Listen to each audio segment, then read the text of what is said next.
मी कवितेच्या वाटेला गेलो त्याला आता जवळजवळ 35 वर्ष होत आली. एवढ्या प्रदीर्घ काळात माझे किमान 3 ते 4 तरी कविता संग्रह निघायला हवे होते. माझा प्रवास कॅलिडोस्कोप आणि नंदुरकपर्यंतच झाला आहे.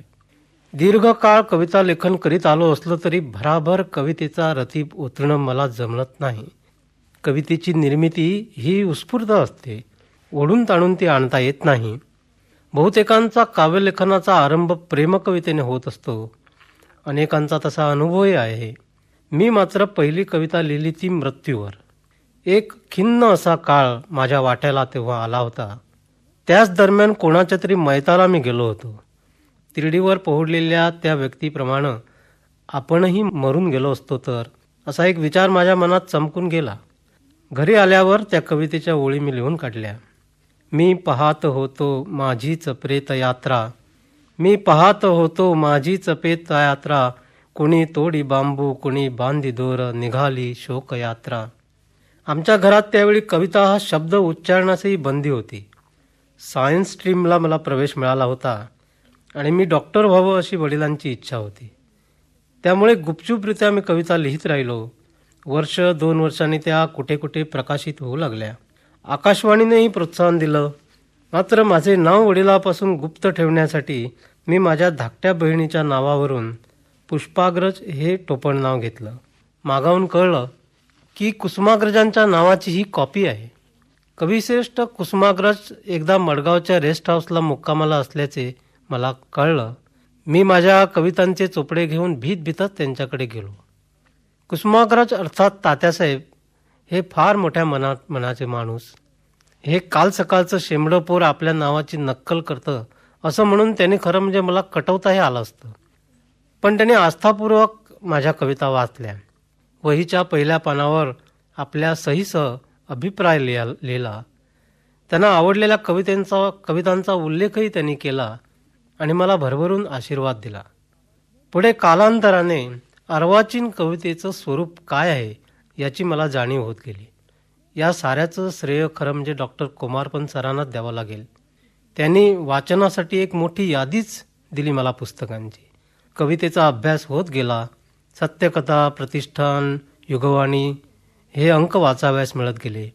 आणि एक क्षण असा आला की आतापर्यंत आपण कविता म्हणून जे काही लिहित आलो ती कविता नव्हतीच मुळे हे माझ्या लक्षात आलं. त्या सुमारे 200 कविता मी अडगळीत काढून टाकल्या. माझ्या पहिल्या कविता संग्रहाला महाराष्ट्र राज्य साहित्य संस्कृती मंडळाचा प्रकाशनपूर्व पुरस्कार मिळाला. नरेंद्र बोडके यांनी डोंबिवलीहून प्रकाशित केलेल्या कॅलिडोस्कोप या कविता संग्रहात तात्यासाहेबांच्या पसंतीस पडलेल्या कविता देखील मी समाविष्ट केल्या नाहीत. कॅलिडोस्कोप आधीच्या कविता, मी ज्या काही कविता लिहिल्या कॅलिडोस्कोप आधी, हा कवितेपूर्वीचा रियाज आहे आणि तो रियाज होता असं तेव्हा माझं मत होतं आणि आजही तेच आहे. होडी बुडते आहे हे कळल्यानंतरचा हा प्रवास, होडी बुडते आहे हे कळल्यानंतरचा हा प्रवास, किती काळ म्हणून झेंडे लावायचे असे आपल्या बेहद्द आनंदाचे. प्रामाणिक राहिलो आपण बदलत्या प्रत्येक ऋतूशी हे काही खरं नव्हे. प्रामाणिक राहिलो आपण बदलत्या प्रत्येक ऋतूशी हे काही खरं नव्हे. खरं हे आहे की मी बंदिस्त आहे, मी बंदिस्त आहे तुझ्या जहांबाज व्यूहरचनेत. आता खोल तळाशी हरवल्यागत हिंडणारी नीरवता फक्त माझी आहे. पाण्यावर दिसतायत ते दोन्ही हात मात्र माझे नाहीत. कॅलिडोस्कोपमधील ही पहिली कविता होती. जाणकारांकडून या संग्रहाचं कौतुक झालं. राज्य शासनासह काही पुरस्कारही लाभले. मात्र शेवटपर्यंत माझे एक दुःख कायम राहिले, ते म्हणजे मराठी साहित्याचा खऱ्या अर्थाने जिथे कस लागतो त्या महाराष्ट्रातील अनेकापर्यंत हा संग्रह पोहोचू शकला नाही. त्यासाठी हवी असलेली वितरण व्यवस्था माझ्याकडे आणि नरेंद्राकडेही नव्हती. गोव्याच्या भूमीत कायम बस्तान मारून राहिल्याचाही हा परिणाम असावा.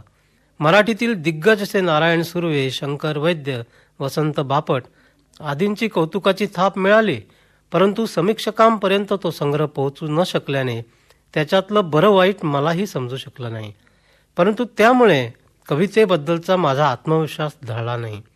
याचं कारण कवितेशी मी प्रामाणिक होतो. खऱ्या खोट्या कवितेची मला जाण होती.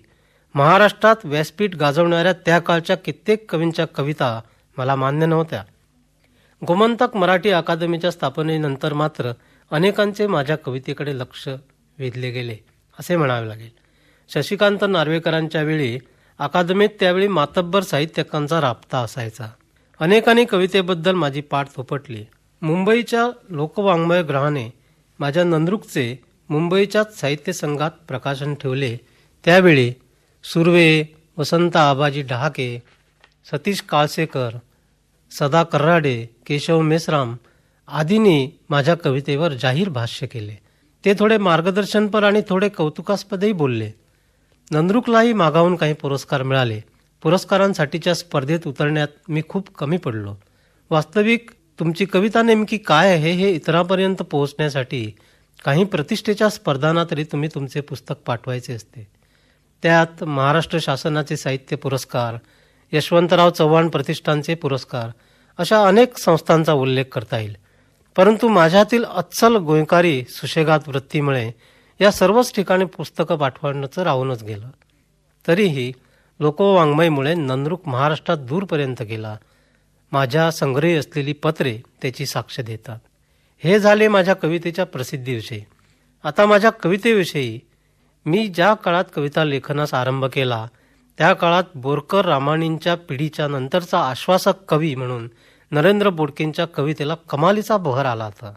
दुसऱ्या बाजूने ग्रेस, महानोर, वसंत सावंत यांच्या कवितांनी मला झपाटून टाकलं होतं. बोडकेसहित वरील सर्व कवींच्या अनुकरणातून मी आरंभाला लिहित गेलो हे मान्य करायलाच हवं. मात्र त्यातून माझा स्वतःचा सूर ज्यावेळी लागला त्या दिवशी बोडकेंनी कवी म्हणून माझा स्वीकार केला. त्याआधी तो प्रत्येक वेळी मला दूर ठेवीत आला होता. बोडकेच्या कवितेवर मी जितकं प्रेम केलं त्याहून अधिक त्याने माझ्या कवितेला अंजारली, माझ्या कवितेला गोंजारली. आता ही कविता बघा. कधी काजळ वेळेला विजे काळ जातं वात, अंत समुद्राच्या आत गळे सावळ्यांची रात. कधी काजळ वेळेला विजे काळ जातं वात, अंत समुद्राच्या आत गळे सावळ्यांची रात. रात सावळ्या स्वप्नांची त्यात अश्रूंचा पाऊस, वारा सुसाट सुसाट खुले खिडकीचे दार. दूर वाजतात सूर कोण येतसे वनात, माझे माहेर का येते सारी पावले गळून. असा दुःखाचा सोहळा ज्याचा राजेशाही थाट, कोण गातसे मनात त्याचे बांधतो देऊळ. भीती दाटली मनात गर्भ वाढतो पोटात, कधी येईल आकाश कळा जाहल्या अनंत. भीती दाटली मनात गर्भ वाढतो पोटात, कधी येईल आकाश कळा जाहल्या अनंत. कळा जाहल्या अनंत आता आयुष्याची खंत, आता पेटेन पेटेन सारे गाव पेटवून. या माझ्या कवितेत कित्येक ठिकाणी यमकेच जुळली नव्हती. परंतु बोडकेंनी त्यातील अंतर्यमकावर इतके सुंदर टिपण प्रसिद्ध केले की मला स्वतःलाच या कवितेची नव्याने ओळख होत गेली. त्यानंतर कवितेचा शास्त्रीय दृष्टिकोनातून मी अभ्यास सुरू केला. भासा पवार हे माझ्या शेजारला राहायचे. गण, मात्रा, जाती हे छंद ते लिलया हाताळीत होते. डॉक्टर नरेश कवडीकडूनही मार्गदर्शन घडलं. आजही नव्या कवींना माझी विनंती आहे की त्यांनी छंदात कविता लिहिण्याआधी छंद, वृत्त, गण, मात्रांचा किमान अभ्यास करायला हवा. छंदाची मोडतोड करून लिहिली गेलेली कविता मला हातातच धरवत नाही. मुक्त छंदात देखील एक अदृश्य छंद दडलेला असतो याचं भान तेव्हा होते जेव्हा तुम्ही उत्स्फूर्तपणे दात घेणाऱ्या काही ओळी लिहून जाता. उदाहरणार्थ, आयुष्य म्हणजे केवळ वसंतोत्सव नव्हे हे ठाऊक आहे मला, तरीही या अभिळीच्या पानगळीला मी शिशिर कसे म्हणू.